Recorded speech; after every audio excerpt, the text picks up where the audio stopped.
Good morning welcome to morning edition నేను Shivani bulletin ముందుగా headlines చూద్దాం నేడు కాంగ్రెస్ ఎమ్మెల్యేలు ఎమ్మెల్సీలకు అవగాహన సమావేశం నీటి పారుదల శాఖలపై శ్వేతపత్రం నేపథ్యంలో దిశానిర్దేశం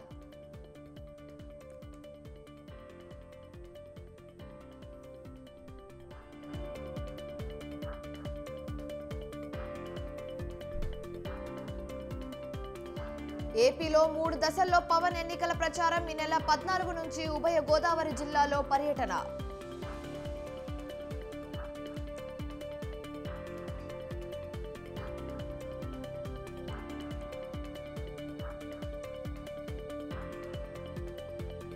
నేటి నుంచి నారా లోకేష్ శంకరవం కార్యక్రమం ఇచ్చాపురం నుంచి శ్రీకారం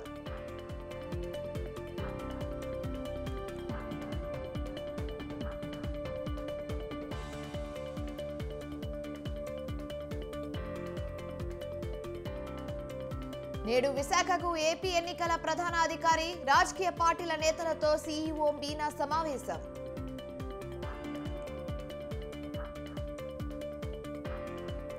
రేపు బీహార్ అసెంబ్లీలో నితీష్ బలపరీక్ష నేడు పట్నా వెళ్లనున్న కాంగ్రెస్ ఎమ్మెల్యేలు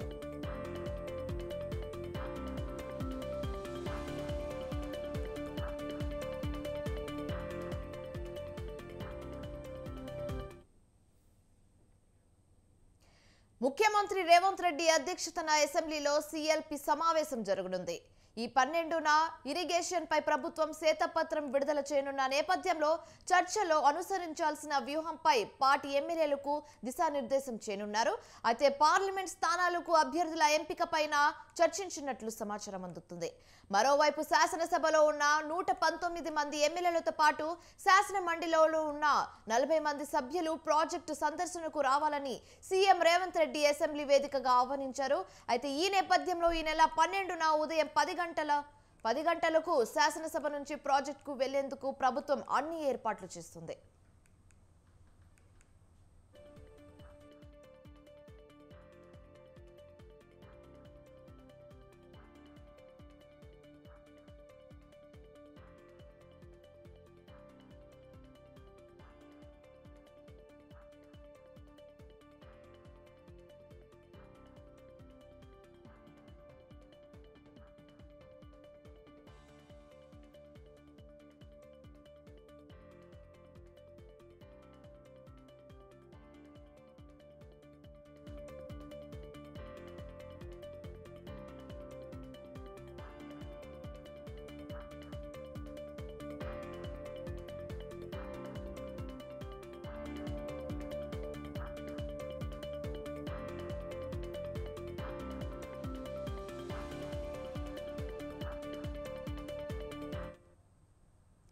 ముఖ్యమంత్రి రేవంత్ రెడ్డి అధ్యక్షతన అసెంబ్లీలో సీఎల్పీ సమావేశం జరగనుంది.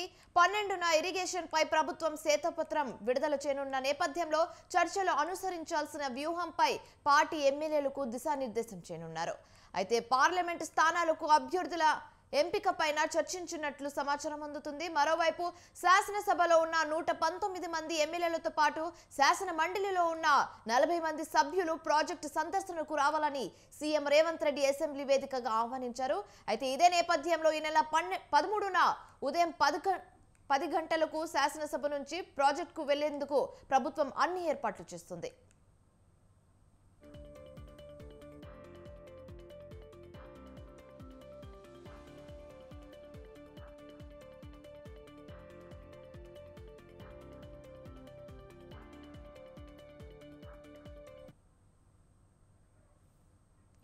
ఇక ఇదే అంశం మీద పూర్తి సమాచారం మా ప్రతినిధి నరేష్ లైవ్ ద్వారా అందిస్తారు. నరేష్ చెప్పండి. ఈరోజు అసెంబ్లీలో కాంగ్రెస్ లెజిస్లేటివ్ పార్టీ అంటే కాంగ్రెస్ శాసనసభ పక్ష సమావేశం జరుగుతుంది. కాంగ్రెస్ కు చెందిన మొత్తం 64 మంది ఎమ్మెల్యేలు ముఖ్యమంత్రి రేవంత్ రెడ్డి నేతృత్వంలో ఈ సమావేశం జరుగుతుంది. రేపు అసెంబ్లీలో కీలక ఎజెండాపై చర్చ జరుగుతున్న నేపథ్యంలో ఎమ్మెల్యేలంతా హాజరు కావాలి అని సీఎల్పీ ఎమ్మెల్యేలకు ఆదేశాలు జారీ చేసింది. రేపు అసెంబ్లీలో బడ్జెట్ మీద చర్చ జరుగుతుంది. అనంతరము శాసనసభలో శాసన మండలిలో ఇరిగేషన్ శాఖ మీద శ్వేతపత్రం విడుదల చేసేందుకు ప్రభుత్వం కసరత్తులు చేస్తుంది. గత 10 సంవత్సరాల కాలంలో బీఆర్ఎస్ ప్రభుత్వంలో ఇరిగేషన్ శాఖ పూర్తిగా నష్టపోయింది. 1,00,000 కోట్లు వెచ్చించి నిర్మించిన కాళేశ్వరం ప్రాజెక్టు నిరుపయోగంగా మారింది. మేడిగడ్డ వద్ద 2 పిల్లర్లు కుంగటంతో పాటు నీటిని మొత్తము కిందికి విడవాల్సి వచ్చింది. ఇప్పుడు స్టోరేజ్ కెపాసిటీ లేదు. దీనివల్ల ఒకవైపు 1,00,000 కోట్లతో నిర్మించిన కాళేశ్వరం నాసిరకం పనుల వల్ల నిర్మాణం కూలిపోయే పరిస్థితి ఉంది. దాంతో పాటు ఆ భారము ఆర్థిక శాఖ మీద, తెలంగాణ ప్రజల మీద తీవ్ర ప్రభావం చూపిస్తుంది. అదే సమయంలో కృష్ణా బేసిన్ ప్రాంతాల్లో ప్రాజెక్టుల నిర్మాణం మీద గత ప్రభుత్వం వివక్షత చూపించింది కాబట్టి దక్షిణ తెలంగాణ రైతులకు నీళ్లు అందడం లేదు. ఈ రెండిటి పాపము బీఆర్ఎస్ ప్రభుత్వాన్ని అని చెప్పి కాంగ్రెస్ ఆరోపిస్తుంది. ఇటువంటి పరిస్థితుల్లో రేపు అసెంబ్లీ వేదికగా ఒక శ్వేతపత్రాన్ని, ఇరిగేషన్ శాఖకు సంబంధించి శ్వేతపత్రాన్ని ప్రభుత్వం విడుదల చేయాలి అని చెప్పి నిర్ణయించింది. దీనికి సంబంధించి విపక్షము ని ధీటుగా ఎదుర్కొనేందుకు అనుసరించాల్సిన వ్యూహాలపై ఈరోజు అసెంబ్లీ ప్రాంగణంలో, అసెంబ్లీ ఆవరణలో సిఎల్పి భేటీ అవుతుంది. ఇక అదే సమయంలో ఎల్లుండి అంటే మంగళవారం రోజు కాళేశ్వరం సందర్శనకు అన్ని పార్టీలను కాంగ్రెస్ ప్రభుత్వము ఆహ్వానించింది. మరీ ముఖ్యంగా ఇరిగేషన్ శాఖ మంత్రిగా ఉన్న ఉత్తమ్ కుమార్ రెడ్డి అన్ని పార్టీల ఎల్పి నేతలను ప్రత్యేకంగా కలిసి కాళేశ్వరం కు ఆహ్వానించారు. కాళేశ్వరంకు రావాలి, అక్కడ మేడిగడ్డలో 2 పిల్లర్లు కుంగటం వల్ల జరిగిన నష్టము, అన్నారం బ్యారేజీకి లీకేజీలు, ఇటువంటి సమస్యలతో కాళేశ్వరం సతమతమవుతుంది కాబట్టి నేరుగా ప్రత్యక్షంగా మీరంతా చూసి అసెంబ్లీ వేదికగా మనం చర్చిద్దాము, ఒక నిర్ణయం తీసుకుందాము. కాళేశ్వరము నిజంగా అసలు ఏం డ్యామేజ్ కాలేదు, కేవలం కొంచెం సమస్య అయితే దాన్ని భూతత్వంలో పెట్టి చూపిస్తుంది అని చెప్పి బీఆర్ఎస్ ఆరోపిస్తున్న నేపథ్యంలో నిజంగా కాళేశ్వరము సమస్య తీవ్రత ఎంతగా ఉంది తెలుసుకునేందుకు ప్రత్యక్షంగా అన్ని పార్టీల ఎల్పి నేతలను అంటే శాసనసభ పక్ష నేతలను కాంగ్రెస్ పార్టీ ప్రభుత్వము ఆహ్వానించింది. ఈ నేపథ్యంలో ఎల్లుండి కాళేశ్వరం సందర్శనకు ఎమ్మెల్యేలు అందరూ రావాలి. వారితో పాటు విపక్ష ఎమ్మెల్యేలు మొత్తం దాదాపుగా మండలి 40 మంది సభ్యులు, అసెంబ్లీలో ఉన్న 119 మంది సభ్యులను తీసుకెళ్లేందుకు ప్రభుత్వం ఏర్పాటు చేస్తున్న నేపథ్యంలో కొంత ఈ వచ్చే 1-2 రోజులు ఇరిగేషన్ ప్రాజెక్టుల చుట్టూ తెలంగాణ రాజకీయాలు నడిచే అవకాశాలు ఉన్నాయి. ఎందుకంటే కాళేశ్వరం సందర్శనకు కాంగ్రెస్ ప్రభుత్వం ప్లాన్ చేస్తుంటే మంగళవారము అంటే అదే రోజు నల్గొండ కేంద్రంగా ఒక భారీ బహిరంగ సభకు బీఆర్ఎస్ ప్లాన్ చేస్తుంది. కాంగ్రెస్ అధికారంలోకి వచ్చిన తర్వాత కృష్ణా ప్రాజెక్టులను కేంద్రానికి అప్పచెప్పేందుకు కాంగ్రెస్ పార్టీ నిర్ణయం తీసుకుంది. తద్వారా తెలంగాణ హక్కులను కాంగ్రెస్ ప్రభుత్వం కాలరాస్తుంది కాబట్టి తెలంగాణ హక్కులను కాపాడేందుకు బీఆర్ఎస్ ఒక భారీ బహిరంగ సభను ఏర్పాటు చేసింది అని చెప్పి కూడా బీఆర్ఎస్ చెప్తున్న నేపథ్యంలో కాళేశ్వరము అవినీతి నుంచి చర్చను పక్కదారి పట్టించడానికి కాళేశ్వరం మీద ఇప్పటికే ప్రభుత్వము విజిలెన్స్ విచారణకు ఆదేశించింది. నేడో రేపో రిటైర్డ్ జడ్జితో ఒక విచారణకు కూడా తెలంగాణ కాంగ్రెస్ ప్రభుత్వం ఆలోచన చేస్తున్న నేపథ్యంలో దాని నుంచి ప్రజల దృష్టి మరల్చేందుకే సెంటిమెంట్ ను రాజేసేందుకు కృష్ణా అంశాన్ని, నాగార్జున సాగర్ ప్రాజెక్ట్ ను కేంద్రానికి కాంగ్రెస్ పార్టీ అప్పచెప్పింది అన్న అవాస్తవాలను బీఆర్ఎస్ మాట్లాడుతుంది అని చెప్పి కూడా కాంగ్రెస్ కౌంటర్ చేస్తుంది. ఈ నేపథ్యంలో వచ్చే 2 రోజులు మాత్రం తెలంగాణ రాజకీయాలు మొత్తం కూడా నీళ్ల చుట్టే తిరిగే అవకాశాలు మనకు కనిపిస్తా ఉన్నాయి. ఏది ఏమైనప్పటికీ ఈ రోజు అసెంబ్లీ ఆవరణలో సిఎల్పి భేటీ జరుగుతుంది. రేపు బడ్జెట్ ను ఆమోదించుకోవటము, దాంతో పాటుగా ఇరిగేషన్ శాఖపై శ్వేతపత్రానికి సంబంధించి ప్రభుత్వం ఏ రకంగా వ్యూహాలను అనుసరించాలి, ఎవరు ఏ సబ్జెక్ట్ మీద మాట్లాడాలి. ఫస్ట్ ఆఫ్ ఆల్ గత 10 సంవత్సరాలుగా ఇరిగేషన్ శాఖలో పూర్తిగా అవినీతికి, అక్రమాలకు అడ్డాగా ఇరిగేషన్ శాఖ మారింది అని చెప్పి కాంగ్రెస్ ఆరోపిస్తున్న నేపథ్యంలో ప్రథమంగా ఎమ్మెల్యేలకు అవగాహన కల్పించే ఉద్దేశంతో ఎమ్మెల్యేలకు పూర్తి సమాచారాన్ని, సమగ్ర సమాచారాన్ని చేరవేసే విధంగా ఈ రోజు సిఎల్పి సమావేశం భేటీ అవుతుంది. రేపు బడ్జెట్ మీద చర్చ ముగిసిన తర్వాత ఈ ఇరిగేషన్ శాఖ మీద ప్రభుత్వం శ్వేతపత్రం విడుదల చేస్తుంది. ఆ తర్వాత ఎల్లుండి మంగళవారం రోజు కాళేశ్వరం ప్రాజెక్టు సందర్శనకు కాంగ్రెస్ పార్టీ ఏర్పాట్లు చేస్తున్న నేపథ్యంలో వచ్చే 2-3 రోజుల రాజకీయాలను నిర్దేశించే విధంగా ఈ రోజు అసెంబ్లీ ఆవరణలో సిఎల్పి భేటీ జరుగుతోంది. Shivani, right, thanks for the updates Naresh.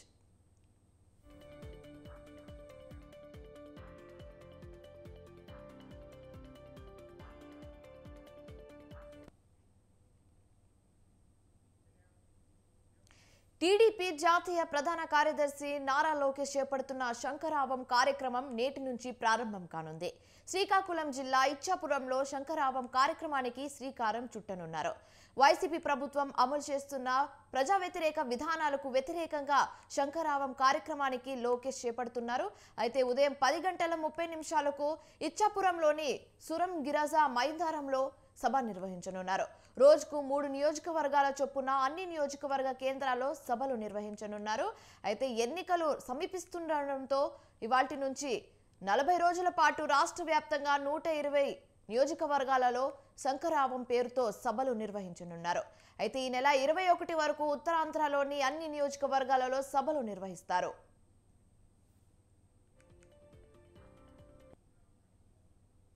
అయితే యువగలం పాదయాత్ర ముగిసినప్పటికీ శ్రీకాకుళం, పార్వతీపురం, మన్యం, విజయనగరం జిల్లాల్లోని కొన్ని నియోజకవర్గాల్లో లోకేష్ పర్యటించలేదు.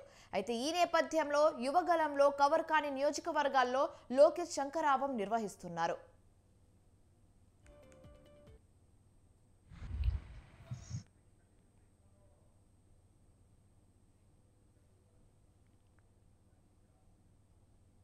మరోవైపు శంఖారావంలో పాల్గొనేందుకు ఇప్పటికే లోకేష్ ఇచ్చాపురం పయనమయ్యారు. లోకేష్ కార్యక్రమాన్ని విజయవంతం చేసేందుకు టీడీపీ యంత్రాంగం మొత్తం తొలి రోజున ఇచ్చాపురం సభపై దృష్టి సారించారు. అయితే ఇచ్చాపురంలో సభ ఏర్పాట్లకు టీడీపీ రాష్ట్ర అధ్యక్షుడు కింజరాపు అచ్చెన్నాయుడు, ఎమ్మెల్యే మెందలం అశోక్ పరిశీలించారు. వేలాదిగా జనం తరలి వచ్చే ఛాన్స్ ఉందని అన్ని ఏర్పాట్లు చేస్తున్నారు. అయితే ఇదే అంశం మీద పూర్తి సమాచారం మా ప్రతినిధి గిరి ఫోన్ ద్వారా అందిస్తారు. గిరి, చెప్పండి. ఇవన్నీ ఇప్పటికే ఇచ్చాపురానికి లోకేష్ అయితే నిన్న రాత్రినే చేరుకోవడం జరిగింది. రాత్రంతా కూడా ఆయన ఏ వాహనం పైన వచ్చారో అదే బస్సులో అయితే బస్ చేశారని కూడా మనకు తెలుస్తుంది. అయితే ఇప్పటికే ఏర్పాట్లు అయితే పూర్తి స్థాయిలో చేశారు. ఇంకా కాసేపట్లో ఇక్కడ శంఖారావం కార్యక్రమానికి అయితే లోకేష్ శ్రీకారం చుట్టనున్నారని మనకు తెలుస్తుంది. అయితే 10:30 మొదట రాజుగారి గ్రౌండ్ లో ఆయన శంఖారావం శ్రీకారం చుట్టి అనంతరము బాబు షూరిటీ భవిష్యత్ గ్యారంటీ కార్యక్రమము ఒక యాప్ అయితే ఒక 50 మందిని కార్యకర్తల్ని లోకేష్ అభినందించనున్నారు. అనంతరము ఇచ్చాపురం నియోజకవర్గ ఇన్ఛార్జ్ బెందలాం అశోక్ అయితే అక్కడ ఉన్న సమస్యలు, ఇచ్చాపురంలో ఉన్న కిడ్నీ బాధితుల ఇంకా కూడా అక్కడ ఉన్న ప్రాబ్లం అయితే ఇంకా క్లియర్ అవ్వలేదని దాని గురించి ప్రసంగించనున్నారు. దాంతో పాటు అక్కడ బెంతు వరియాలు అయితే ఎవరైతే ఉన్నారో వారికి కూడా జగన్మోహన్ రెడ్డి గారు 2019లో పాదయాత్రలో ఇచ్చిన హామీని నెరవేర్చలేదు, మాకు ఎస్టీ జాబితా ఇవ్వలేదని కూడా వారు కలవనున్నారని కూడా మనకు తెలుస్తుంది. అనంతరం ఇచ్చాపురంలో ఉన్న సమస్యల్ని పూర్తిగా వివరించే పరిస్థితి అయితే కనబడుతుంది. అయితే ఇప్పటికే అక్కడికి కార్యకర్తలు అటు స్వచ్ఛందంగా ప్రజలు కూడా భారీ ఎత్తున అయితే చేరుకుంటున్నారని కూడా తెలుస్తుంది. ఇప్పుడు చూడాలి ఎటువంటి ఈ శంఖారావాన్ని విజయవంతం చేస్తారా అనేది కూడా మనం వేచి చూడాలి. అనంతరం పలాస నియోజకవర్గము, టెక్కల్ నియోజకవర్గంలో కూడా ఆయన పాల్గొని ఇదే రీతిలో కార్యకర్తలతో సమావేశమయ్యి యువతలో ఉత్తేజాన్ని తీసుకొస్తామని కూడా అంటున్నారు. అయితే ఇప్పటికే టీడీపీ రాష్ట్ర అధ్యక్షుడు టెక్కల్ ఎమ్మెల్యే అచ్చెన్నాయుడు కూడా భారీ ఎత్తున టెక్కల్లో ఏర్పాట్లు, అటు పలాసలో గౌతి సురీస ఆధ్వర్యంలో కూడా భారీ ఏర్పాట్లు అయితే చేసి ఉన్నారు. అయితే రాత్రి 7 గంటలకి నర్సంపేట నియోజకవర్గానికి అయితే చేరుకుంటారని కూడా మనకు తెలుస్తుంది. Right, thanks for the updates గిరి.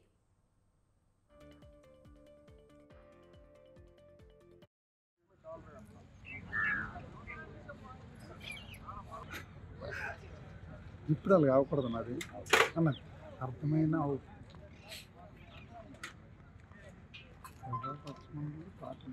ఉండాలి. ఇప్పుడు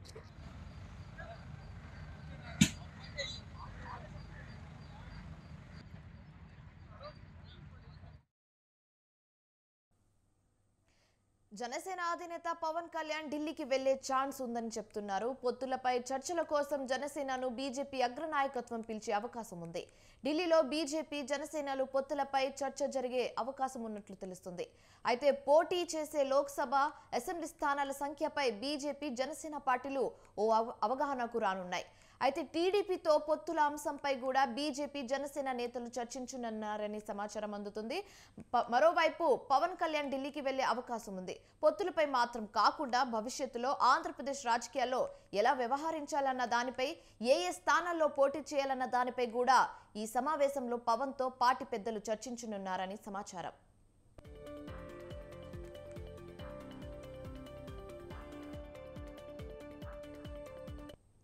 అయితే త్వరలో ఆంధ్రప్రదేశ్లో అసెంబ్లీ ఎన్నికలు జరగనున్నాయి. ఈ నేపథ్యంలో రాజకీయాలు వేడెక్కనున్నాయి. ప్రస్తుతం ఆంధ్రప్రదేశ్లో పొత్తులపై కీలక చర్చ జరుగుతుంది. తాజాగా పొత్తుల గురించి కేంద్ర హోంమంత్రి అమిత్ షా చేసిన కీలక ప్రకటన చర్చనీయాంశంగా మారింది. ఇక ఇదే అంశం మీద పూర్తి సమాచారం మా ప్రతినిధి సంతోష్ ఫోన్ ఇన్ ద్వారా అందిస్తారు. సంతోష్, చెప్పండి.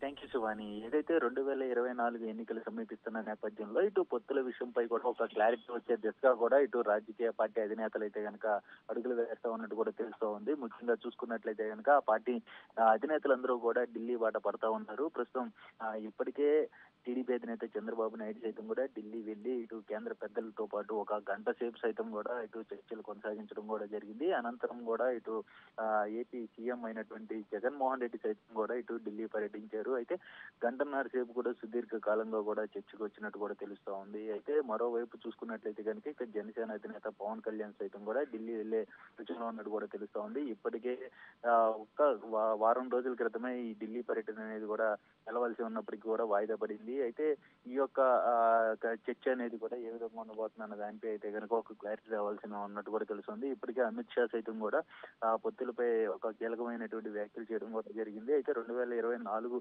ఎన్నికల నేపథ్యంలో ఇటు జనసేన, టీడీపీ, బీజేపీ 3 పార్టీల కలయికతోటి 2014 ఎన్నికల ఫలితాలు అనేది కూడా మరోసారి రిపీట్ అయ్యే విధంగా ఉండాలి అంటూ కూడా కొంతమేర చర్చలు జరుగుతున్నట్టు కూడా తెలుస్తుంది. కాకపోతే అసెంబ్లీ ఏ సీట్లు సర్దుబాటు వ్యవహారాలు అన్ని కూడా కొలుక్కొచ్చే అవకాశాలు కూడా ఉండేలాగా కూడా ఈ చర్చలు అనేది కూడా జరగబోతా ఉన్నట్టు కూడా తెలుస్తా ఉంది. ఏదేమైనప్పటికీ ఇటు రాజకీయంగా చూసుకున్నట్లయితే కనుక పార్టీ అధినేతలందరూ కూడా ఢిల్లీ బాట పడతా ఉన్నట్టు కూడా పూర్తి స్థాయిలో అయితే కనుక అర్థమవుతా ఉంది Shivani. Right, thanks for the update Srinivas.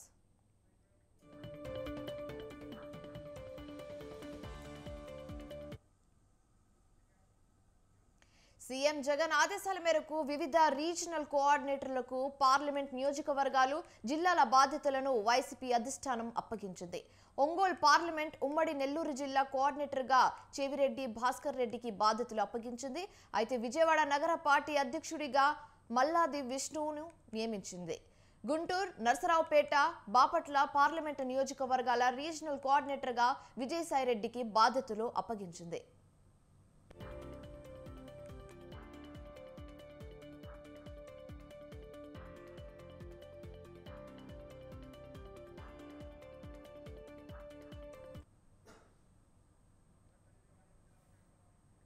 అయితే కర్నూలు, నంద్యాల పార్లమెంట్ నియోజకవర్గాల రీజనల్ కోఆర్డినేటర్గా పి రామసుబ్బారెడ్డికి బాధ్యతలు అప్పగించింది వైసీపీ అధిష్టానం. కడప, రాజంపేట నియోజకవర్గాల కోఆర్డినేటర్గా కె సురేష్ బాబును నియమించింది.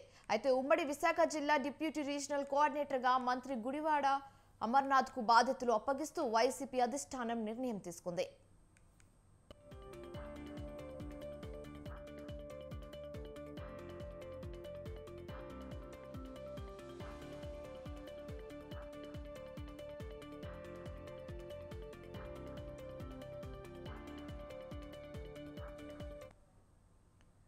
రైట్, ఇక ఇదే అంశం మీద పూర్తి సమాచారం మా ప్రతినిధి రమేష్ ఫోన్ ఇన్ ద్వారా అందిస్తారు. రమేష్, చెప్పండి. సోని, సీఎం జగన్మోహన్ రెడ్డి వివిధ జిల్లాలకు సంబంధించి పార్లమెంట్ నియోజకవర్గాలకు సంబంధించి రీజనల్ కోఆర్డినేటర్లను నిన్న నియమించడం జరిగింది. కొన్ని నియోజకవర్గాలకు సంబంధించి మార్పులు చేర్పులు కూడా రీజనల్ కోఆర్డినేటర్ బాధ్యతల్లో చేసినటువంటి పరిస్థితి కూడా ఉంది. ప్రధానంగా ఒంగోలు పార్లమెంటుతో పాటు ఉమ్మడి నెల్లూరు జిల్లా రీజనల్ కోఆర్డినేటర్ గా పార్టీ సీనియర్ నేత చెవిరెడ్డి భాస్కర్ రెడ్డికి సీఎం జగన్మోహన్ రెడ్డి బాధ్యతలు అప్పగించారు. గుంటూరు, బాపట్ల, నరసరావుపేట పార్లమెంటు నియోజకవర్గాలకు సంబంధించి రీజనల్ కోఆర్డినేటర్ గా సాయిరెడ్డికి బాధ్యతలు అప్పగించడం జరిగింది. అలాగే కర్నూలు, నంద్యాల పార్లమెంటు నియోజకవర్గాల రీజనల్ కోఆర్డినేటర్ గా పి రామసుబ్బారెడ్డికి బాధ్యతలు సీఎం జగన్మోహన్ రెడ్డి అప్పగించారు. అదేవిధంగా సీఎం సొంత జిల్లా కడపతో పాటు రాజంపేట పార్లమెంటు నియోజకవర్గాల రీజనల్ కోఆర్డినేటర్ గా సురేష్ బాబు, ఉమ్మడి విశాఖ జిల్లా డిప్యూటీ రీజనల్ కోఆర్డినేటర్ గా మంత్రి గుడివాడ అమర్నాథ్ కు సీఎం జగన్మోహన్ రెడ్డి బాధ్యతలు అప్పగించడం జరిగింది. మంత్రి గుడివాడ అమర్నాథ్ ప్రస్తుతం అనకాపల్లి నుంచి ఎమ్మెల్యేగా బాధ్యతలు నిర్వహిస్తూ ఉన్నారు. అయితే ఇప్పటి వరకు ఏదైతే మార్పులు చేర్పుల్లో భాగంగా అభ్యర్థులను కానీ లేదంటే ఇన్ఛార్జీలు కానీ ప్రకటించారు. ఆ జాబితాలో మంత్రి గుడివాడ అమర్నాథ్ కు చోటు దక్కలేదు. అనకాపల్లి అసెంబ్లీ స్థానానికి కొత్తగా భరత్ కుమార్ అనే అభ్యర్థిని ఇన్ఛార్జిగా నియమించినటువంటి పరిస్థితి కూడా ఉంది. దీంతో మంత్రి గుడివాడ అమర్నాథ్ కి ఎక్కడ టికెట్ ఇస్తారనే అంశానికి సంబంధించి ప్రస్తుతానికైతే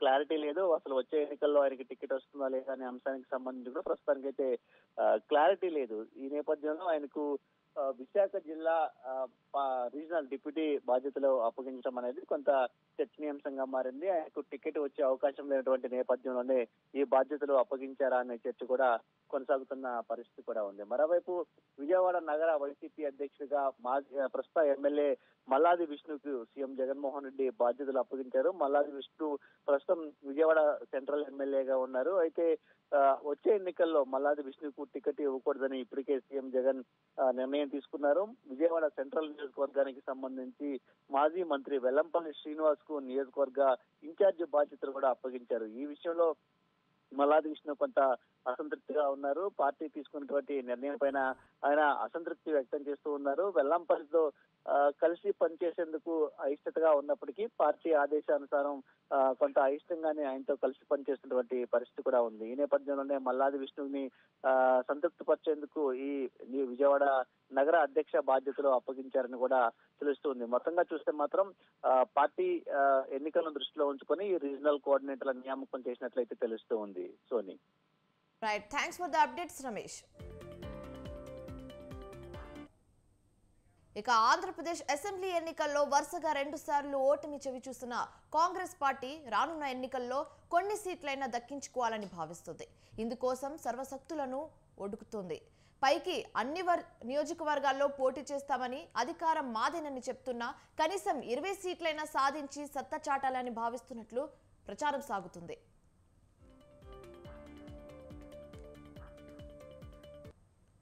అయితే ఇప్పటికే పీసీసీ చీఫ్ గా షర్మిలకు బాధ్యతలు అప్పగించిన కాంగ్రెస్ హైకమాండ్ జగన్ పై డైరెక్ట్ యుద్ధాన్ని ప్రకటించింది. ఓవైపు అన్న మరోవైపు చెల్లెలు ఉండడంతో రానున్న ఎన్నికల్లో ఓట్లు చీలి తమకు ఖచ్చితంగా కొన్ని సీట్లైనా వస్తాయన్న ఆశతో ఉంది. ప్రధానంగా వైసీపీకి గుంపుగుత్తుగా వెళ్లిపోయిన దళిత మైనారిటీ ఓట్ బ్యాంకును తిరిగి తెచ్చుకోవడమే లక్ష్యంగా అడుగులు వేస్తుంది కాంగ్రెస్ పార్టీ. ఇందులో భాగంగానే ఓవైపు షర్మిల మరోవైపు బ్రదర్ అనిల్ కుమార్ తమదైన ప్రయత్నాలు సాగిస్తున్నారు.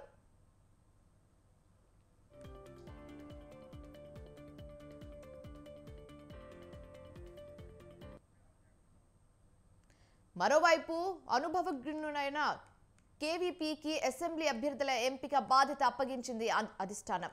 వైసీపీతో పాటు ఇతర పార్టీల్లో ఉన్న అసంతృప్త నేతలపై దృష్టి సారించింది. పైగా వైఎస్తో అనుబంధం ఉండి ఇతర పార్టీల్లో ఇబ్బందులు పడుతున్న నేతల్ని ఆకర్షించే దిశగా కార్యాచరణ సైతం ఇప్పటికే ప్రారంభించింది AP Congress.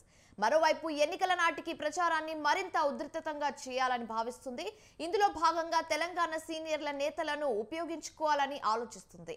CM Revanth, deputy CM Bhatti Vikramarka, మంత్రులు కోమటిరెడ్డి వెంకటరెడ్డి, కొండ సురేఖ, సీతక్కతో పాటు సీనియర్ నేతలు అద్దంకి దయాకర్ సహా పలువురితో ప్రచారం చేయించడం ద్వారా సాధ్యమైన ఓట్లు సీట్లు రాబట్టాలని యోచిస్తుంది Congress party.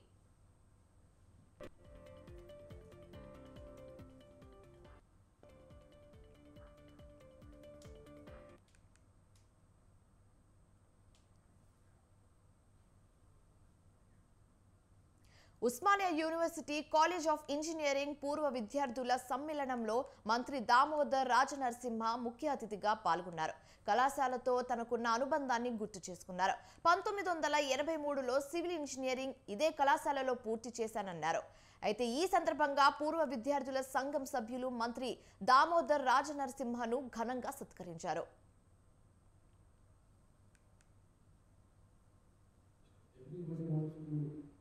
Of life. Everybody dreams of it.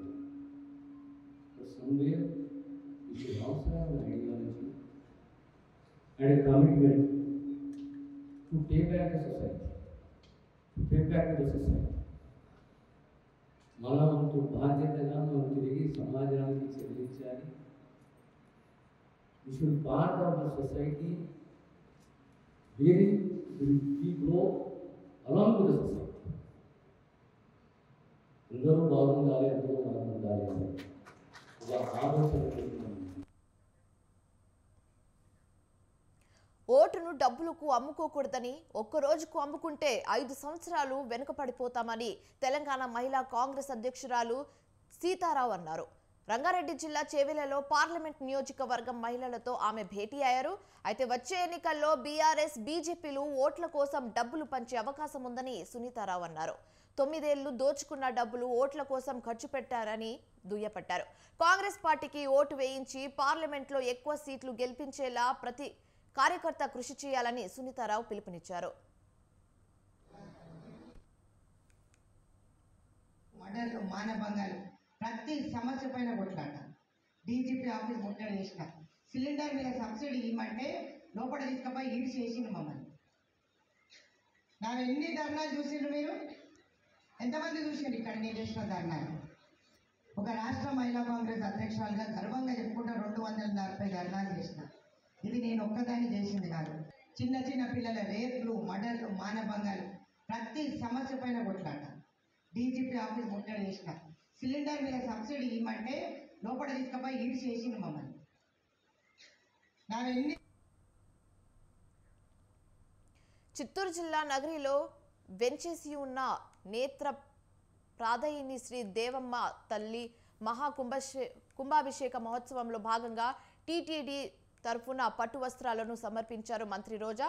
పట్టణంలోని కొత్తపేట నాయకునికి గుడి నుండి దేశమ్మ అమ్మవారి ఆలయం వరకు ఊరేగింపుగా బయలుదేరారు. అంగరంగ వైభవంగా సాగిన ఊరేగింపులో పలు కళాకారుల నాట్య ప్రదర్శనలు పూర ప్రజల విశేషంగా ఆకట్టుకున్నాయి.